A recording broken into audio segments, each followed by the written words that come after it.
समय था। गेंदा सेठ की पत्नी रोंदू के साथ रसोई घर में बर्तन साफ कर रही थी कि तभी गेंदा सेठ की आवाज उन दोनों के कानों में टकराई। अरे रोंदू कहाँ मर गया रे? अरे जल्दी से इधर आ। अरे जाकर देख, अब क्या आफत आ गई। लेकिन मालकिन, ये बर्तन आप अकेले कैसे धोएंगी? जाकर पहले उनकी सुन, कहीं रसोई घर में ना घुसे चले आए। रोंदू भागते हुए गेंदा सेठ के कमरे में गया। क्या हुआ मालिक? क्या हुआ? अरे ये पूछ, क्या नहीं हुआ? मैं कुछ समझा नहीं मालिक। क्या तुमने और मेरी पत्नी ने आज रात का भोजन नहीं बनाया क्या?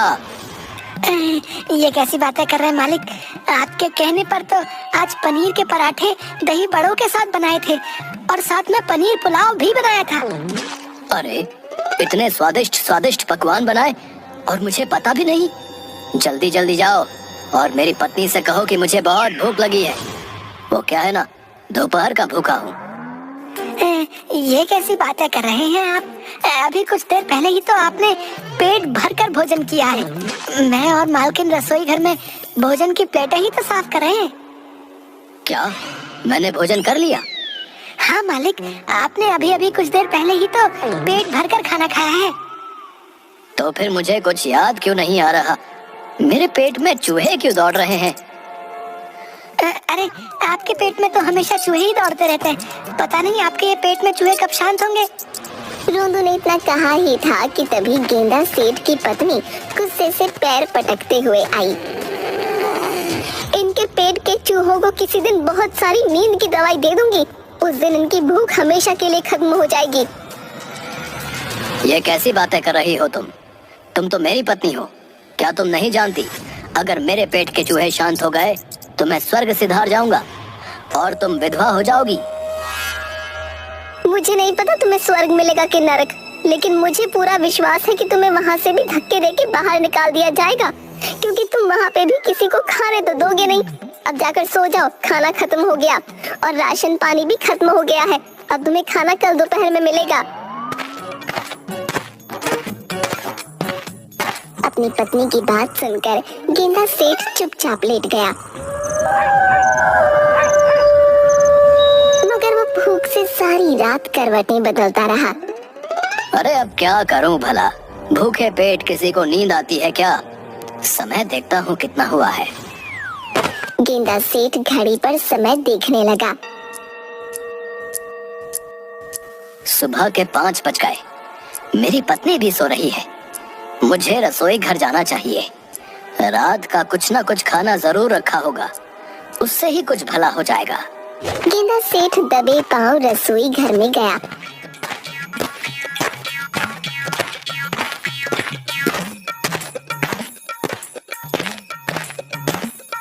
मगर उसने देखा रसोई घर के बर्तन साफ पड़े थे। इसका मतलब मेरी पत्नी सही कह रही थी, राशन पानी भी खत्म हो गया है। अब मैं क्या करूं? मुझे तो बहुत तेज भूख लगी है। एक काम करता हूं, बाहर जाकर कुछ जुगाड़ पानी करता हूं।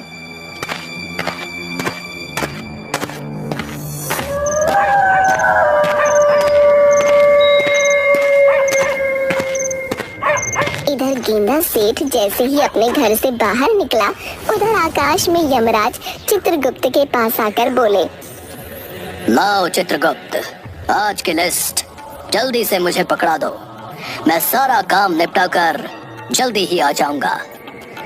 ये लीजिए यमराज, आज आपको सिर्फ एक ही व्यक्ति की आत्मा को यहाँ पर लाना है। क्या? सिर्फ एक ही व्यक्ति की आत्मा? और वो भी पूरे धरती लोक में? ये तुम कैसी बातें कर रहे हो चित्रगुप्त? ये एक व्यक्ति लाखों लोगों पर भारी है यमराज। ये वही व्यक्ति है जिसने पिछली बार आपको हरा दिया था। चित्रगुप्त की बात सुनकर यमराज लिस्ट में लिखा हुआ नाम गौर से देखते हुए बोले, ये तो गेंदा सेठ है।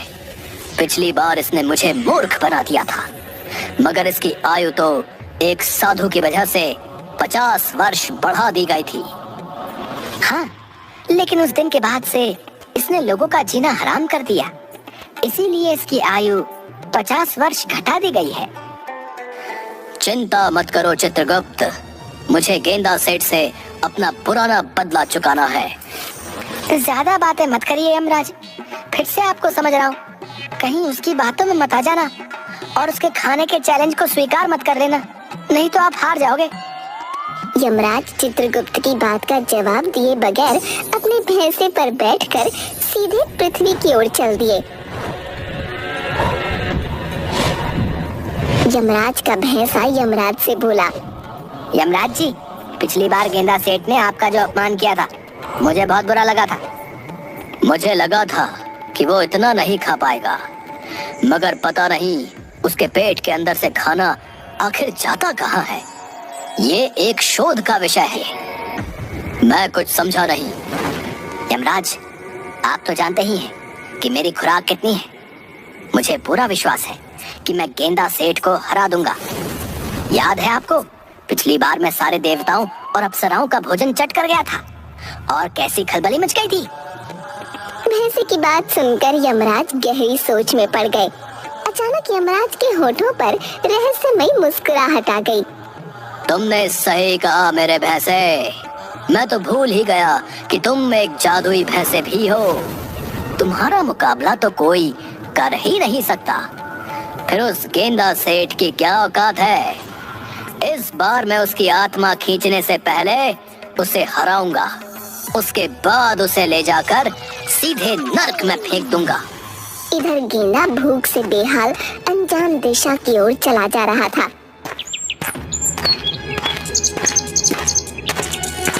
तभी उसके कानों में एक व्यक्ति की आवाज टकराई। अरे भैया, इतनी सुबह सुबह कहाँ आ रहे हो तुम?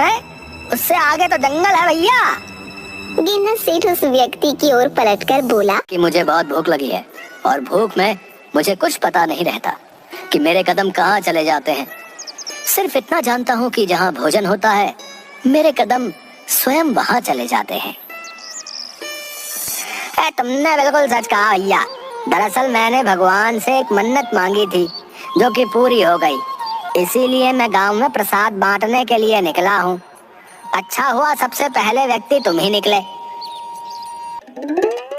अच्छा, जब ही कहूँ कि मेरी नाक में ये सुगंधित खुशबू कहाँ से टकरा रही है। कहाँ है प्रसाद? वहाँ पर बैठ जाओ।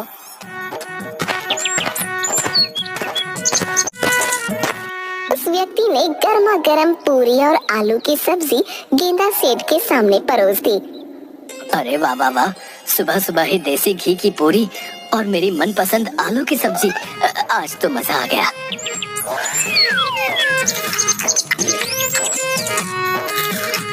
गेंदा सेठ पूरी और सब्जी खाकर बोला, और दीजिए ना, इससे तो मेरा कुछ भी भला नहीं हुआ। हाँ हाँ, क्यों नहीं ये लो।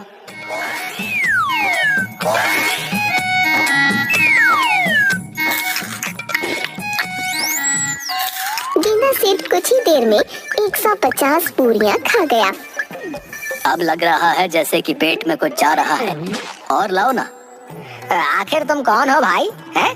मैंने गांव में प्रसाद बांटने के लिए 200 पूरियां बनवाई थी, 150 तो तुम ही खा गए। अरे तो तुम्हारी पूरी 50 पूरियां बची है ना, तुम अब उसे बांटकर क्या करोगे? वो भी मुझे दे दो, भगवान बहुत प्रसन्न होंगे तुमसे। उस व्यक्ति ने क्रोधित होकर वो 50 पूरियां गेंदा सेठ को पकड़ा दी और गुस्से में पैर पटकता हुआ दूसरे व्यक्ति से बोला, भैया, ये आदमी है या यमराज का भैंसा? पूरी 200 पूरियां खा गया। अब मैं मंदिर के बाहर प्रसाद कैसे बांटूंगा भैया? आपको 200 पूरियों का इंतजाम दोबारा करना होगा। तुम सही कह रहे हो भैया, मैं और प्रसाद तैयार करवाता हूँ जब तक तुम मंदिर पहुँचो। इतना कहकर वो दोनों व्यक्ति अलग अलग दिशाओं में चले गए। गेंदा सेठ खाते हुए उन सब की बातें गौर से सुन रहा था। अरे वाह, फिर तो मजा आ गया। मंदिर में भी सारी पूरियां मैं ही खाऊंगा। किसी भूखे को भोजन कराना कितना पुण्य का काम होता है। भगवान इस व्यक्ति से बहुत ज्यादा प्रसन्न हो जाएंगे। कुछ घंटे बाद गेंदा सेठ धीरे धीरे कदमों से मंदिर की ओर बढ़ा, जहाँ पर वही दोनों व्यक्ति प्रसाद बांटने की तैयारी कर रहे थे। अरे तुम यहाँ क्यों आए हो? अरे तुम ही तो बातें कर रहे थे कि तुम मंदिर में भी प्रसाद बांटोगे। तो सोचा कि मैं भी थोड़ा सा प्रसाद चख लूं। भैया भगवान के वास्ते यहाँ से चले जाओ भैया। और भी बहुत से लोग प्रसाद खाना चाहते हैं, कम से कम उन्हें तो खाने दो। तुम मेरा अपमान कर रहे हो।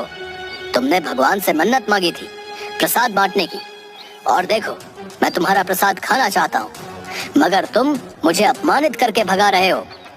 देखना, ईश्वर का प्रकोप बहुत जल्दी तुम पर टूटेगा। गेंदा सेठ की बात सुनकर वो व्यक्ति बुरी तरह से डर गया। अरे भैया, अरे रुको रुको, लो लो लो, पहले तुम ही प्रसाद चख लो भैया।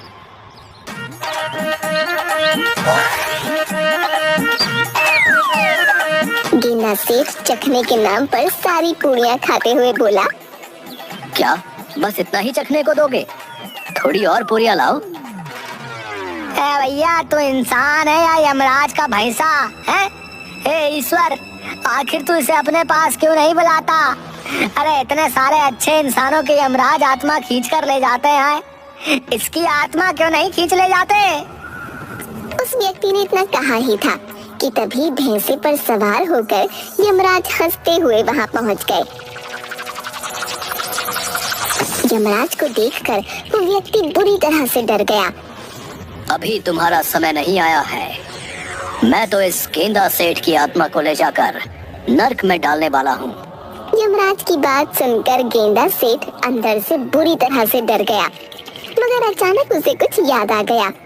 यमराज जी, आप शायद भूल रहे हैं मेरी आयु 50 वर्ष बढ़ा दी गई है। हाँ, एक साधु की प्रार्थना से तुम्हारी आयु 50 वर्ष बढ़ा दी गई थी, मगर तुमने उस दिन के बाद इतने लोगों का खाना हराम कर दिया, इसीलिए तुम्हारी आयु फिर से घटा दी गई है। अब तुम्हारा समय आ गया है। मेरा तुमसे वादा है, नर्क में मैं तुम्हें खाने को तरसा दूंगा। तभी यमराज का भैंसा यमराज से बोला, रुक जाइए यमराज जी, शायद आप भूल रहे हैं हम दोनों में क्या बातचीत हुई थी। पहले अपने अपमान का बदला लीजिए, उसके बाद इसकी आत्मा इसके शरीर से खींचकर नर्क में डाल दीजिए। तुमने सही कहा, मैं तो भूल ही गया कि मुझे इससे अपना बदला भी चुकाना है। कैसा बदला यमराज जी? मैंने आपका क्या बिगाड़ा है? तुम्हारा और मेरे भैंसे का एक मुकाबला होगा, खाने का मुकाबला। उस मुकाबले में मेरा भैंसा जीतेगा, उसके बाद मैं तुम्हारी आत्मा तुम्हारे शरीर से खींच लूंगा। यमराज की बात सुनकर गेंदा सेठ के मुंह में पानी आ गया और उसके दिमाग में एक योजना भी आ गई। मैं आपकी इस प्रतियोगिता में एक शर्त पर भाग लेने के लिए तैयार हूँ। कौन सी शर्त? आपको मेरी आयु 100 वर्ष बढ़ानी पड़ेगी। ये मेरा काम नहीं बल्कि भगवान का काम है। ठीक है, अगर भोजन करके ही मेरी किस्मत में मरना लिखा है तो यही सही। कम से कम मरने से पहले पेट भरकर भोजन तो कर सकूंगा। कुछ ही देर में मुकाबला शुरू हो गया। गेंदा सेठ के सामने उसके सारे पसंदीदा व्यंजन रखे हुए थे। गेंदा सेठ और यमराज का भैंसा भोजन पर टूट पड़े।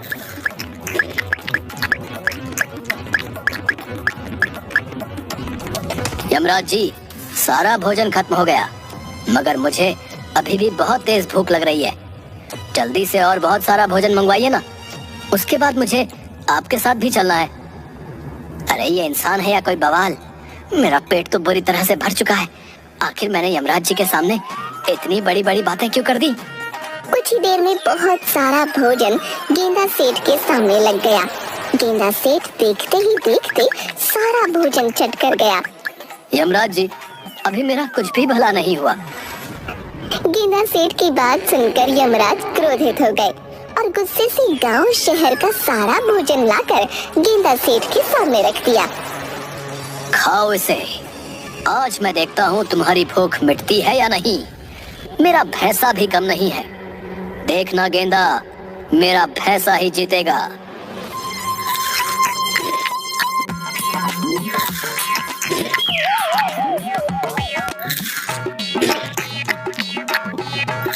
मगर गेंदा सेठ वह भोजन भी चट कर गया।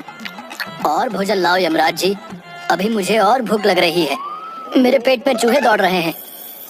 बस अब मैं भोजन का एक निवाला भी नहीं खा सकता। अगर मैंने एक निवाला भी खाया तो मैं गिर जाऊंगा। अब मैं क्या करूं? तभी यमराज के कानों में एक आवाज टकराई। गेंदा सेठ की आयु 50 वर्ष और बढ़ा दी गई है, क्योंकि इसकी भूख कोई नहीं मिटा सकता। मुझे डर है कहीं ये सारे पृथ्वी वासियों का भोजन ही ना खा जाए। तुम वापस आ जाओ। गेंदा सेठ, तुम्हारी आयु फिर से 50 वर्ष बढ़ा दी गई है, लेकिन मुकाबला अभी खत्म नहीं हुआ। यमराज ने इतना कहा ही था कि तभी यमराज का भैंसा बेहोश होकर गिर पड़ा। मगर गेंदा सेठ भोजन खाने में व्यस्त रहा।